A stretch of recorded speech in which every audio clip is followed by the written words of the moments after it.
الحمدللہ رب العالمین والصلاة والسلام علی خاتم النبیین اما بعد فاعوذ باللہ من الشیطان الرجیم بسم اللہ الرحمن الرحیم۔ سورۃ الجمعہ، سورہ جمعہ کا تعارف۔ مقام نزول، سورہ جمعہ مدینہ منورہ میں نازل ہوئی ہے۔ رکوع اور آیات کی تعداد، اس سورت میں 2 رکوع اور 11 آیتیں ہیں۔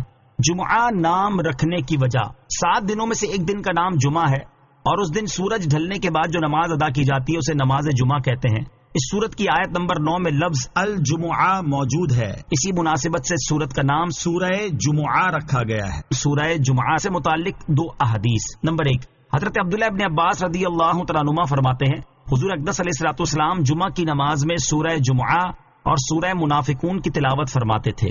نمبر 2، حضرت ابو جعفر رضی اللہ تعالیٰ عنہ فرماتے ہیں، حضور پرنور علیہ الصلوۃ والسلام جمعہ کی نماز میں سورہ جمعہ اور سورہ منافقون کی تلاوت فرماتے تھے۔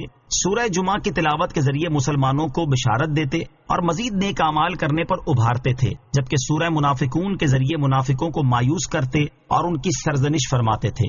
سورہ جمعہ کے مضامین، اس سورت کا مرکزی مضمون یہ ہے کہ اس میں نماز جمعہ کے احکام بیان فرمائے گئے ہیں، نیز اس سورت میں یہ مضامین بیان کیے گئے ہیں۔ نمبر 1، اس سورت کی ابتدا میں اللہ تعالیٰ کی تسبیح اور تقدیس بیان کی گئی اور نبی کریم علیہ الصلوۃ والسلام کی عظمت و شان اور ان کے اوصاف بیان فرمائے گئے۔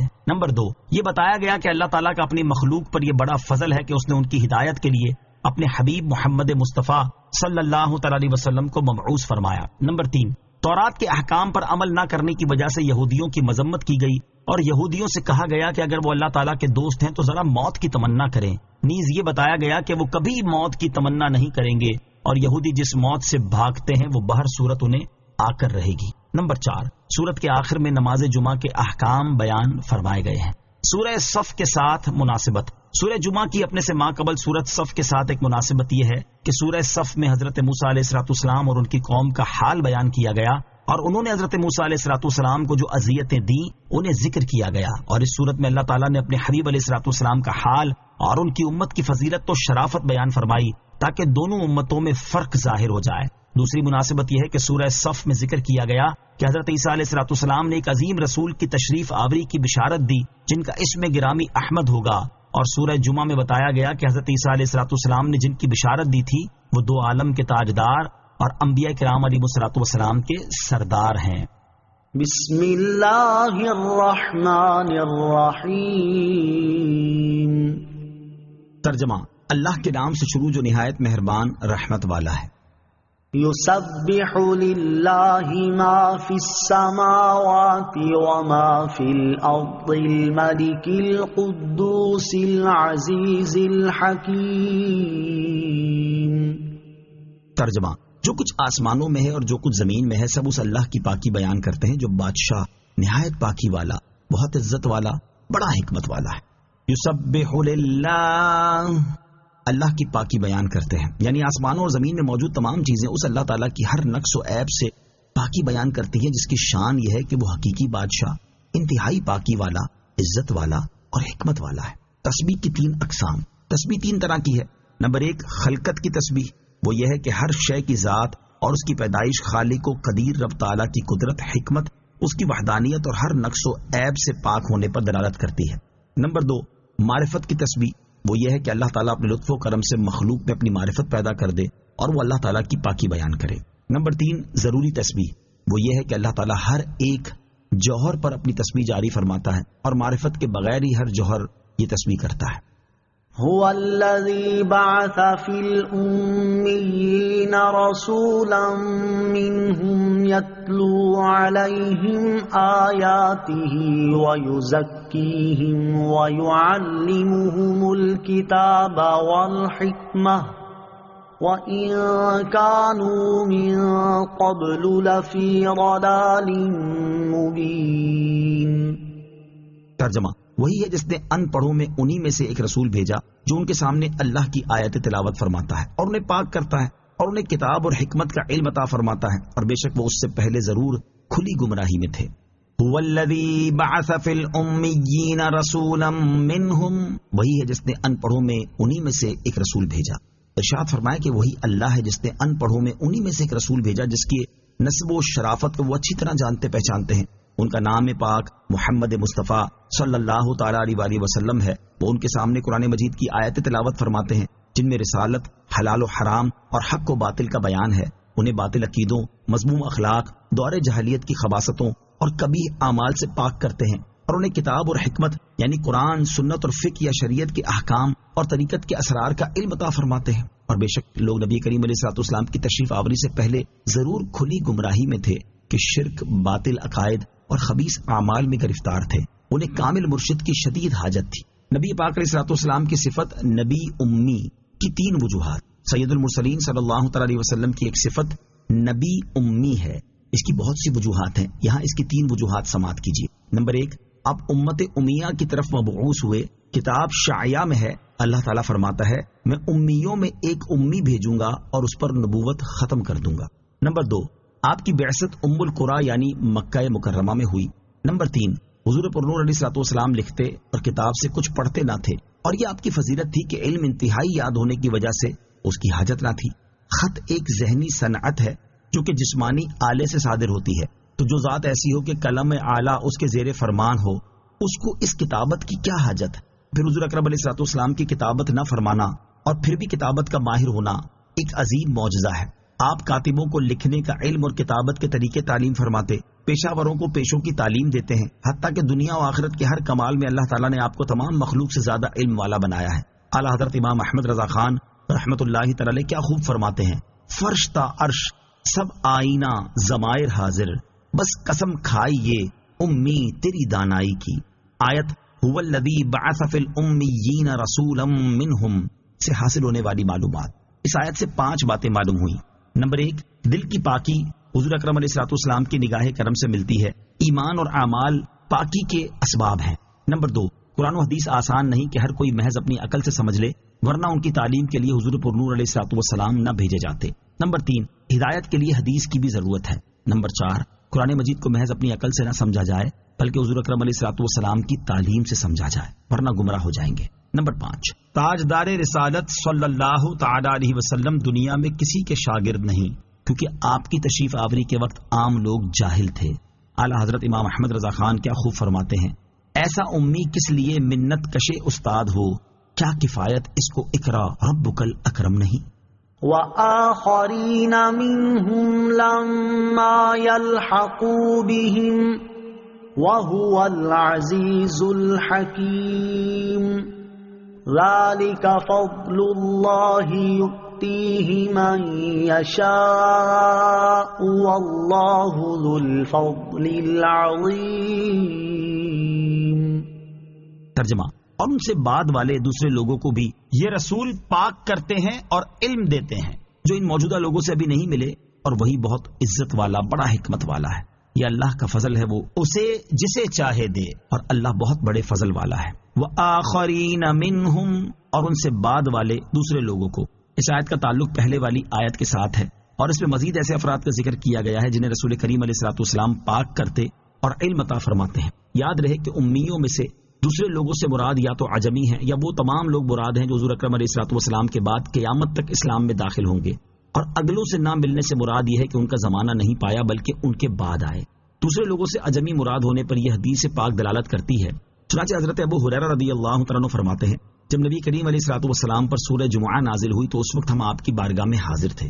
جب آپ نے یہ آیت وآخرین منہم لما یلحقوا بہم تلاوت فرمائی تو ایک شخص نے عرض کی یا رسول اللہ صلی اللہ تعالیٰ علیہ وسلم، جو اگلوں کے ساتھ ابھی نہیں ملے وہ کون لوگ ہیں؟ آپ علیہ الصلوۃ والسلام نے کوئی جواب نہ دیا، حتیٰ کہ اس نے 2 یا 3 بار عرض کی. اس وقت ہم میں حضرت سلمان فارسی رضی اللہ تعالیٰ عنہ بھی تھے. نبی کریم علیہ الصلوۃ والسلام نے حضرت سلمان رضی اللہ تعالیٰ عنہ پر ہاتھ رکھ کر فرمایا اس ذات کی قسم جس کے دستے قدرت میں میری جان ہے، اگر دین سریا یعنی ستارے کے پاس بھی ہو تو فرزندان فارس وہاں جائیں گے اور دین کو حاصل کر لیں گے. اس آیت سے معلوم ہوا کہ حضور اقدس صلی اللہ تعالی علیہ وسلم کا فیض صرف صحابہ کرام علیہم رضوان تک موقوف نہیں بلکہ قیامت تک رہے گا.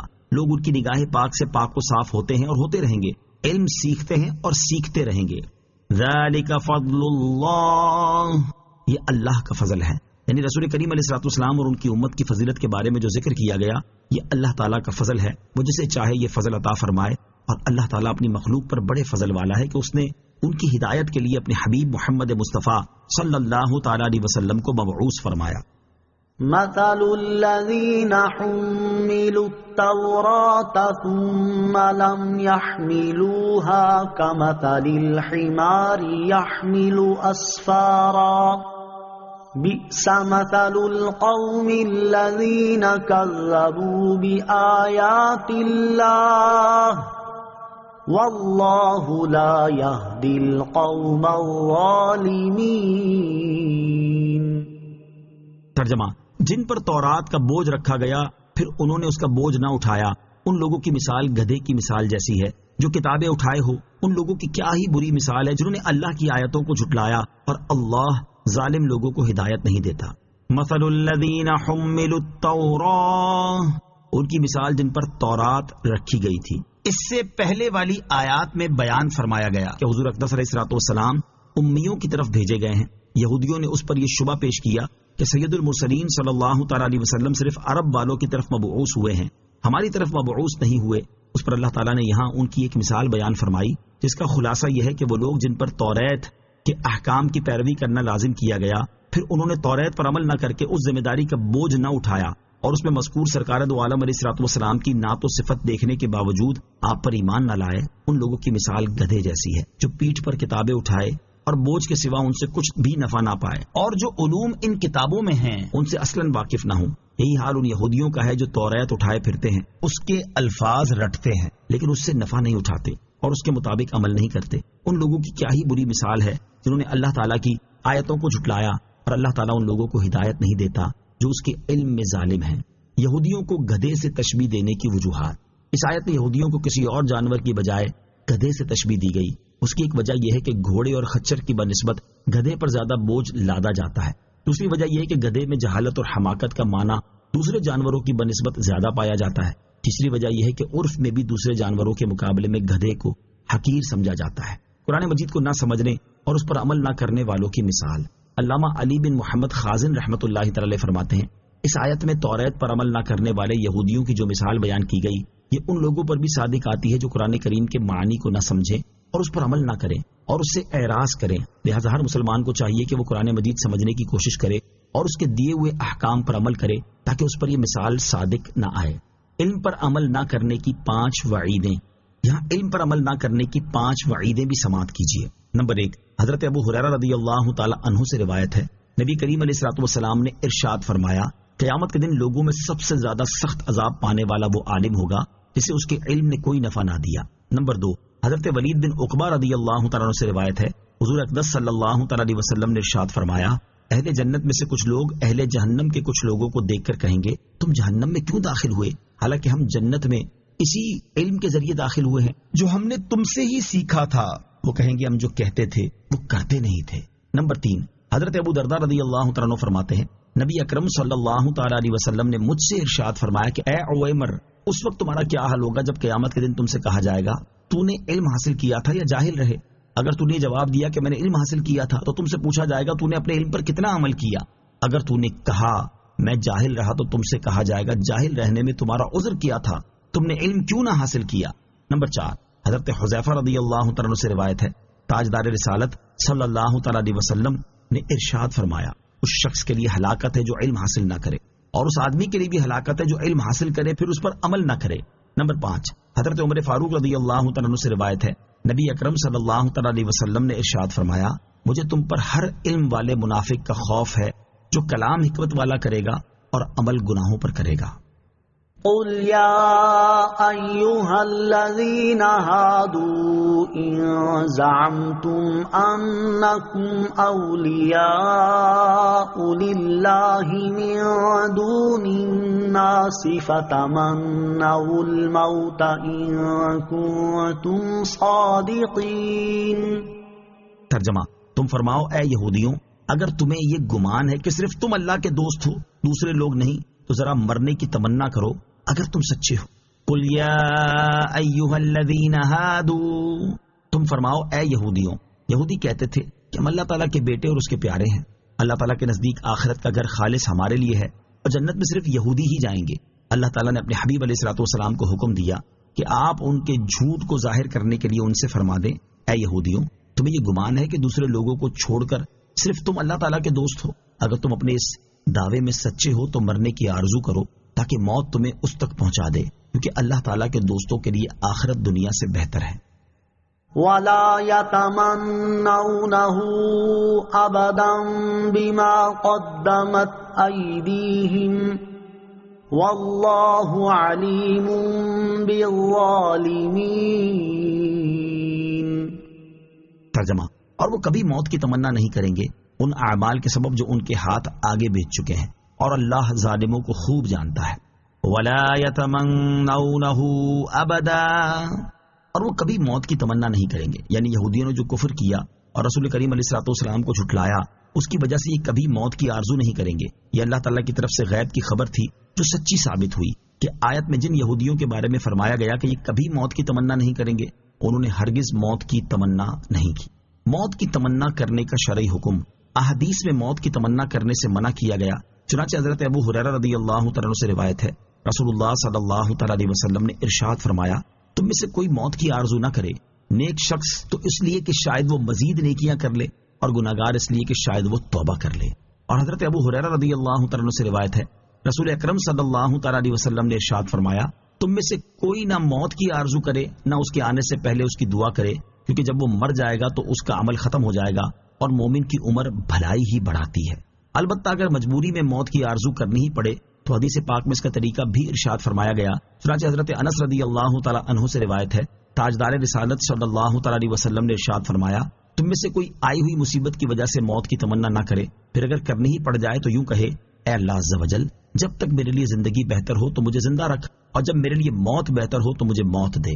مفتی احمد یار خان نعیمی رحمۃ اللہ تعالی فرماتے ہیں، یہ حدیث گزشتہ دونوں احادیث کی شرح ہے کہ بیماری و آزاری سے گھبرا کر موت نہ مانگے، اور جس طریقے سے دعا کی اجازت دی گئی ہے نہایت ہی پیارا طریقہ ہے، کیونکہ اس خیر و شر میں دین و دنیا کی خیر و شر شامل ہے۔ گویا موت کی تمنا کہہ بھی لی مگر قاعدے سے، یعنی مقصد بھی پورا ہو گیا اور ممانعت کے حکم پر بھی عمل ہو گیا۔ مزید فرماتے ہیں، موت کی آرزو اچھی بھی ہے اور بری بھی۔ اگر حضور علیہ الصلوۃ والسلام کے دیدار کے لیے یا دنیاوی فتنوں سے بچنے کے لیے موت کی تمنا کرتا ہے تو اچھا ہے، اور اگر دنیاوی تکالیف سے گھبرا کر تمنائے موت کرے تو برا ہے۔ واللہ علیم بالظالمین، اور اللہ ظالموں کو خوب جانتا ہے۔ اس آیت میں ظالم سے مراد کافر ہے، یعنی اللہ تعالیٰ کافروں کو خوب جانتا ہے اور وہ انہیں سخت سزا دے گا۔ قل ان الموت الذي تفرون منه فإنه ملاقيكم ثم تردون إلى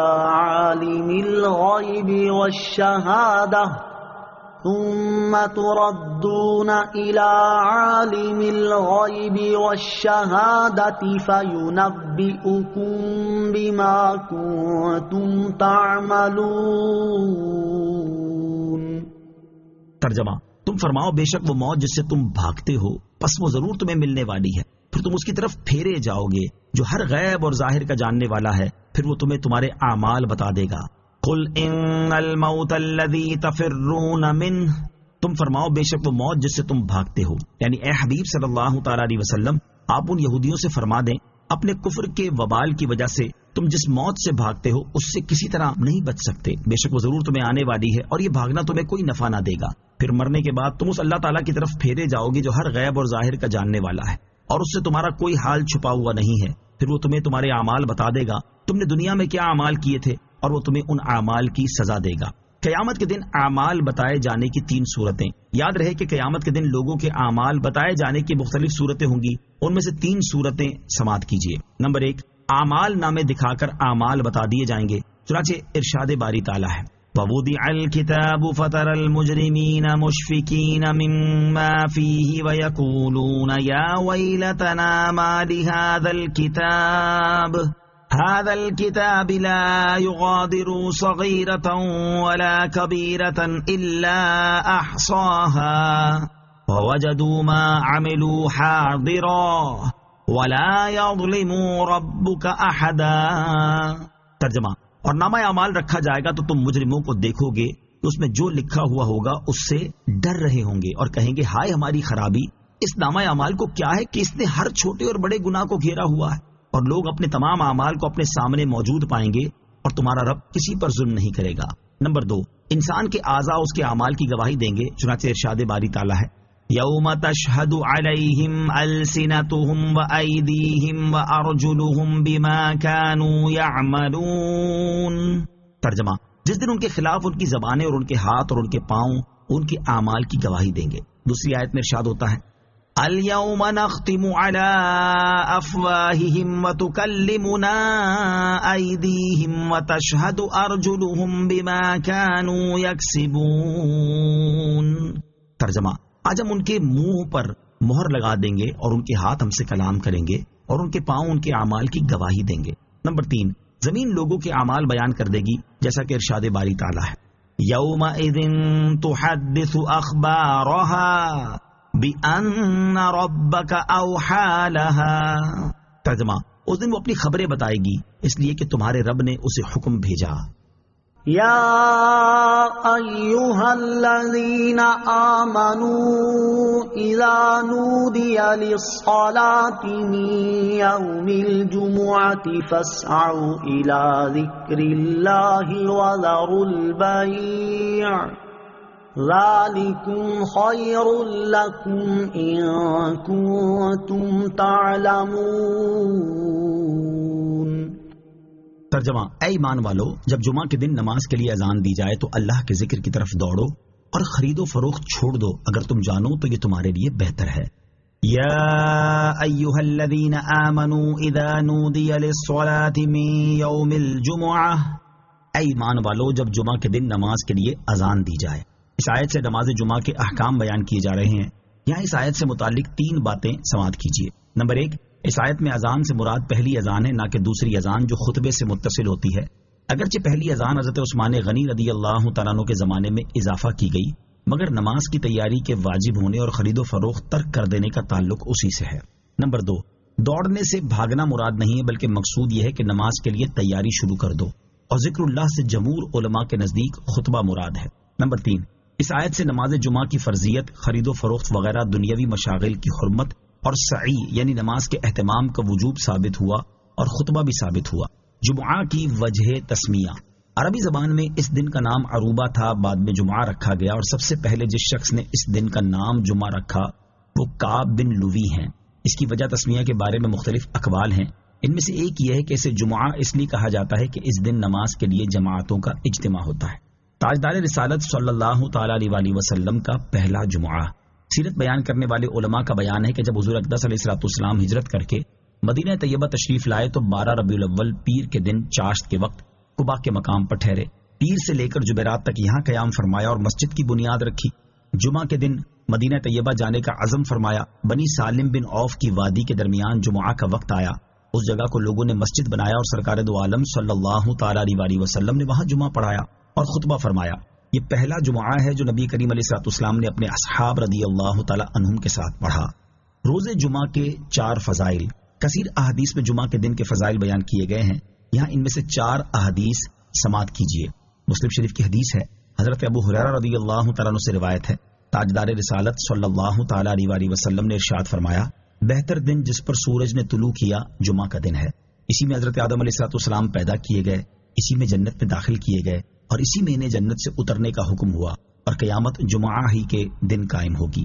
نمبر 2، ابن ماجہ کی حدیث، حضرت ابو درداء رضی اللہ تعالی عنہ سے روایت ہے، سید المرسلین صلی اللہ تعالی علیہ وسلم نے ارشاد فرمایا، جمعہ کے دن مجھ پر درود کی کثرت کرو کہ یہ دن مشہود ہے، اس پہ فرشتے حاضر ہوتے ہیں اور مجھ پر جو درود پڑھے گا پیش کیا جائے گا۔ حضرت ابو درداء رضی اللہ تعالیٰ عنہ کہتے ہیں، میں نے عرض کی اور موت کے بعد ارشاد فرمایا، بے شک اللہ تعالیٰ نے زمین پر انبیاء کرام علیہ السلام کے جسم کھانا حرام کر دیا ہے، اللہ تعالیٰ کا نبی زندہ ہے، روزی دیا جاتا ہے۔ نمبر 3، ابن ماجہ کی حدیث، حضرت ابو لبابہ رضی اللہ تعالیٰ عنہ سے روایت ہے، رسول اکرم صلی اللہ تعالیٰ علیہ وسلم نے ارشاد فرمایا، جمعہ کا دن تمام دنوں کا سردار ہے اور اللہ تعالیٰ کے نزدیک سب سے بڑا ہے، اور وہ اللہ تعالیٰ کے نزدیک عید الاضحیٰ اور عید الفطر سے بڑا ہے۔ اس میں 5 خصلتیں ہیں۔ نمبر 1، اللہ تعالیٰ نے اسی میں حضرت آدم علیہ السلام کو پیدا کیا۔ نمبر 2، اسی میں انہیں زمین پر اتارا۔ نمبر 3، اسی میں انہیں وفات دی۔ نمبر 4، اور اس میں ایک ساتھ ایسی ہے کہ بندہ اس وقت جس چیز کا سوال کرے اللہ تعالیٰ اسے دے گا جب تک حرام کا سوال نہ کرے۔ نمبر 5، اور اسی دن میں قیامت قائم ہوگی، کوئی مقرب فرشتہ آسمان و زمین، ہوا، پہاڑ اور دریا ایسا نہیں کہ جمعہ کے دن سے ڈرتا نہ ہو۔ نمبر 4، حضرت جابر رضی اللہ تعالیٰ عنہ سے روایت ہے، حضور اقدس صلی اللہ تعالیٰ علیہ وسلم نے ارشاد فرمایا، جو جمعہ کے دن یا جمعہ کی رات میں مرے گا اسے عذاب قبر سے بچا لیا جائے گا، اور قیامت کے دن اس طرح آئے گا کہ اس پر شہیدوں کی مہر ہوگی۔ جمعہ کے دن دعا قبول ہونے کی گھڑی، جمعہ کے دن ایک گھڑی ایسی ہے جس میں اللہ تعالیٰ خاص طور پر دعا قبول فرماتا ہے، جیسا کہ حدیث نمبر 3 میں بیان ہوا، اور حضرت ابو ہریرہ رضی اللہ تعالیٰ عنہ سے روایت ہے، اور یہ حدیث بخاری شریف میں ہے۔ تاجدار رسالت صلی اللہ تعالیٰ علیہ وسلم نے جمعے کے دن کا ذکر کرتے ہوئے ارشاد فرمایا، اس میں ایک ساتھ ہے جو مسلمان بندہ اسے پائے اور وہ کھڑا ہو کر نماز پڑھ رہا ہو تو اللہ تعالیٰ سے جو چیز مانگے گا وہی عطا فرما دی جائے گی، اور ہاتھ کے اشارے سے بتایا کہ وہ وقت بہت تھوڑا ہے۔ یاد رہے کہ وہ کون سا وقت ہے، اس بارے میں روایتیں بہت ہیں، ان میں سے 2 قوی ہیں۔ نمبر 1 وہ وقت امام کے خطبے کے لیے بیٹھنے سے نماز ختم تک ہے۔ نمبر 2 وہ جمعہ کی آخری ساعت ہے۔ نماز جمعہ کے 2 فضائل، احادیث میں جمعہ کی نماز کے بہت سے فضائل بیان کیے گئے ہیں، یہاں ان میں سے 2 فضائل سماعت کیجیے۔ حدیث نمبر 1 مسلم شریف کی حدیث، حضرت ابو ہریرہ رضی اللہ تعالیٰ عنہ سے روایت ہے، حضور اقدس صلی اللہ تعالیٰ علیہ وسلم نے ارشاد فرمایا، جس نے اچھی طرح وضو کیا پھر جمعہ کو آیا اور خطبہ سنا اور چپ رہا، اس کے لیے ان گناہوں کی مغفرت ہو جائے گی جو اس جمعے اور دوسرے جمعے کے درمیان ہوئے ہیں، اور ان کے علاوہ مزید 3 دن کے گناہ بخش دیے جائیں گے۔ اور جس نے کنکری چھوئی اس نے لغو کیا، یعنی خطبہ سننے کی حالت میں اتنا کام بھی لغو میں داخل ہے کہ کنکری پڑی ہو اسے ہٹا دے۔ حدیث نمبر 2 حضرت ابو سعید رضی اللہ تعالی عنہ سے روایت ہے، رسول کریم صلی اللہ تعالی علیہ وآلہ وسلم نے ارشاد فرمایا، 5 چیزیں جو ایک دن میں کرے گا اللہ تعالیٰ اس کو جنتی لکھ دے گا۔ نمبر 1 جو مریض کو پوچھنے جائے، نمبر 2 جنازے میں حاضر ہو، نمبر 3 روزہ رکھے، نمبر 4 جمعہ کو جائے، نمبر 5 اور غلام آزاد کرے۔ جمعہ کی نماز چھوڑنے کی وعیدیں، احادیث میں جہاں نماز جمعہ کے فضائل بیان کیے گئے ہیں وہیں جمعہ کی نماز چھوڑنے پر وعیدیں بھی بیان کی گئی ہیں، چنانچہ یہاں اس کی 2 وعیدیں سماعت کیجیے۔ نمبر 1 حضرت ابو ہریرہ رضی اللہ تعالیٰ عنہ اور حضرت عبداللہ بن عمر رضی اللہ تعالیٰ عنہما سے روایت ہے، حضور اقدس صلی اللہ تعالیٰ علیہ وسلم نے ارشاد فرمایا، لوگ جمعہ چھوڑنے سے باز آئیں گے یا اللہ تعالیٰ ان کے دلوں پر مہر کر دے گا، پھر وہ غافلین میں سے ہو جائیں گے۔ نمبر 2 حضرت اسامہ رضی اللہ تعالیٰ عنہ سے روایت ہے، رسول کریم صلی اللہ تعالیٰ علیہ وسلم نے ارشاد فرمایا، جس نے کسی عذر کے بغیر 3 جمعے چھوڑے وہ منافقین میں لکھ دیا گیا۔ نماز جمعہ کی فرضیت کی شرائط اور دیگر مسائل کے لیے باہر شریعت کا مطالعہ فرمائیں۔ نماز جمعہ کی فرضیت سے متعلق 3 شرعی مسائل، یہاں نماز جمعہ کی فرضیت سے متعلق 3 شرعی مسائل سماعت کیجیے۔ نمبر 1 جمعہ فرض عین ہے اور اس کی فرضیت ظہر سے زیادہ مؤکد ہے اور اس کا منکر کافر ہے۔ نمبر 2 جمعہ پڑھنے کے لیے 6 شرطیں ہیں، ان میں سے ایک شرط بھی نہ پائی گئی تو جمعہ ہوگا ہی نہیں۔ نمبر 1 جہاں جمعہ پڑھا جا رہا ہے وہ شہر یا فنائے شہر ہو۔ نمبر 2 جمعہ پڑھانے والا سلطان اسلام ہو یا اس کا نائب ہو جسے جمعہ قائم کرنے کا حکم دیا۔ نمبر 3 ظہر کا وقت ہو، یعنی ظہر کے وقت میں نماز پوری ہو جائے، لہذا اگر نماز کے دوران اگرچہ تشہد کے بعد عصر کا وقت آ گیا تو جمعہ باطل ہو گیا، اب ظہر کی قضا پڑھیں۔ نمبر 4 خطبہ ہونا۔ نمبر 5 جماعت یعنی امام کے علاوہ کم سے کم 3 مردوں کا ہونا۔ نمبر 6 اذن عام، یعنی مسجد کا دروازہ کھول دیا جائے کہ جس مسلمان کا جی چاہے آئے، کسی کو روک ٹوک نہ ہو۔ نمبر 3 جمعہ فرض ہونے کے لیے 11 شرطیں ہیں، اگر ان میں سے ایک بھی نہ پائی گئی تو جمعہ فرض نہیں، لیکن اگر پڑھے گا تو ادا ہو جائے گا۔ نمبر 1 شہر میں مقیم ہونا۔ نمبر 2 صحت، یعنی مریض پر جمعہ فرض نہیں، مریض سے مراد وہ ہے کہ جامع مسجد تک نہ جا سکتا ہو یا چلا تو جائے گا مگر مرض بڑھ جائے گا یا دیر میں اچھا ہوگا۔ نمبر 3 آزاد ہونا۔ نمبر 4 مرد ہونا۔ نمبر 5 عاقل ہونا۔ نمبر 6 بالغ ہونا۔ نمبر 7 آنکھوں والا ہونا یعنی نابینا نہ ہو۔ نمبر 8 چلنے پر قادر ہونا۔ نمبر 9 قید میں نہ ہونا۔ نمبر 10 بادشاہ یا چور وغیرہ کسی ظالم کا خوف نہ ہونا۔ نمبر 11 اس قدر بارش، آندھی، اولے یا سردی نہ ہونا کہ ان سے نقصان کا صحیح خوف ہو۔ نوٹ: جمعہ سے متعلق شرعی مسائل کی مزید معلومات حاصل کرنے کے لیے باہر شریعت جلد 1 حصہ 4 سے جمعہ کا بیان مطالعہ فرمائیں۔ ذالکم خیر لکم، یہ تمہارے لیے بہتر ہے۔ یہاں بہتری سے مراد لغوی بہتری ہے، یعنی دنیاوی کاروبار سے نماز جمعہ اور خطبہ وغیرہ بہتر ہے، اس سے یہ لازم نہیں آتا کہ یہ حاضری واجب نہ ہو، صرف مستحب ہو۔ فَإِذَا قُضِيَتِ الصَّلَاةُ فَانتَشِرُوا فِي الْأَرْضِ وَابْتَغُوا مِن فَضْلِ اللَّهِ وَاذْكُرُوا اللَّهَ كَثِيرًا لَعَلَّكُمْ تُفْلِحُونَ۔ ترجمہ: پھر جب نماز پوری ہو جائے تو زمین میں پھیل جاؤ اور اللہ کا فضل تلاش کرو اور اللہ کو بہت یاد کرو اس امید پر کہ تم کامیاب ہو جاؤ۔ فَإِذَا قُضِيَتِ الصَّلَاةُ، پھر جب نماز پوری ہو جائے، یعنی جب نماز پوری ہو جائے تو اب تمہارے لیے جائز ہے کہ معاش کے کاموں میں مشغول ہو جاؤ، یا علم حاصل کرنے، مریض کی عیادت کرنے، جنازے میں شرکت کرنے، علماء کی زیارت کرنے، ان جیسے دیگر کاموں میں مشغول ہو کر نیکیاں حاصل کرو، اور نماز کے علاوہ بھی ہر حال میں اللہ تعالیٰ کو یاد کرو تاکہ تمہیں کامیابی نصیب ہو۔ وَإِذَا رَأَوْا تِجَارَةً أَوْ لَهْوًا انفَضُّوا إِلَيْهَا وَتَرَكُوكَ قَائِمًا قُلْ مَا عِندَ اللَّهِ خَيْرٌ مِّنَ اللَّهْوِ وَمِنَ التِّجَارَةِ وَاللَّهُ خَيْرُ الرَّازِقِينَ۔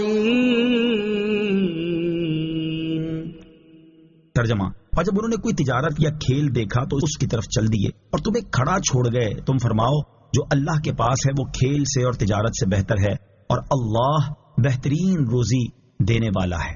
وَإِذَا رَأَوْا تِجَارَةً أَوْ لَهْوًا، اور جب انہوں نے کوئی تجارت یا کھیل دیکھا۔ شان نزول: حضرت جابر بن عبداللہ رضی اللہ تعالیٰ عنہ فرماتے ہیں، ایک مرتبہ نبی کریم صلی اللہ تعالیٰ علیہ وسلم جمعہ کے دن کھڑے ہو کر جمعہ کا خطبہ ارشاد فرما رہے تھے کہ اچانک مدینہ طیبہ میں ایک تجارتی قافلہ آ پہنچا۔ دستور کے مطابق اعلان کے لیے طبل بجایا گیا تو رسول اللہ صلی اللہ تعالیٰ علیہ وسلم کے اصحاب اس کی طرف چل دیے، حتیٰ کہ 12 آدمیوں کے سوا مسجد میں کوئی بھی باقی نہ بچا۔ میں، حضرت ابوبکر صدیق رضی اللہ تعالیٰ عنہ اور حضرت عمر فاروق رضی اللہ تعالیٰ عنہ ان 12 افراد میں شامل تھے۔ اس وقت یہ آیت نازل ہوئی۔ اس آیت کا خلاصہ یہ ہے کہ اے حبیب صلی اللہ تعالیٰ علیہ وسلم، جب انہوں نے کسی تجارت کے بارے میں جانا یا کھیل کے بارے میں سنا تو اس کی طرف چل دیے اور آپ کو خطبے کی حالت میں ممبر پر کھڑا چھوڑ گئے۔ آپ ان سے فرما دیں جو نماز کا اجر و ثواب اور نبی کریم علیہ الصلوۃ والسلام کی خدمت میں حاضر رہنے کی برکت و سعادت ہے، جو در حقیقت اللہ تعالیٰ کے پاس ہے، وہ کھیل اور تجارت سے بہتر ہے، اور چونکہ اللہ تعالیٰ بہترین روزی دینے والا ہے اس لیے تم اسی کی طرف چلو اور اسی سے رزق طلب کرو۔ یاد رہے کہ جب یہ واقعہ رونما ہوا اس وقت بہت تنگی اور مہنگائی کا دور تھا، اور صحابہ کرام علیہم رضوان اس خیال سے چلے گئے تھے کہ کہیں اجناس ختم نہ ہو جائیں اور وہ انہیں پانے سے رہ جائیں، اور ایسے حالات میں اس طرح ہونا ایک فطری امر ہے۔ نیز اس آیت کے نزول سے پہلے اس طرح کے فعل سے کہیں منع بھی نہیں کیا گیا تھا، بلکہ اس آیت کے ذریعے حکم نازل کیا گیا تو حکم کے نزول سے پہلے ایسا کرنا کوئی گناہ نہیں تھا۔ اسی لیے اس آیت میں اللہ تعالیٰ نے ان کی مذمت نہیں فرمائی بلکہ تربیت فرمائی ہے کہ ایسا کرنا ان کی شان کے لائق نہیں، لہٰذا ان کے اس فعل پر کوئی اعتراض نہیں کیا جا سکتا۔ نوٹ: اس سے ثابت ہوا کہ خطیب کو کھڑے ہو کر خطبہ پڑھنا چاہیے۔ آمنت باللہ صدق اللہ العظیم۔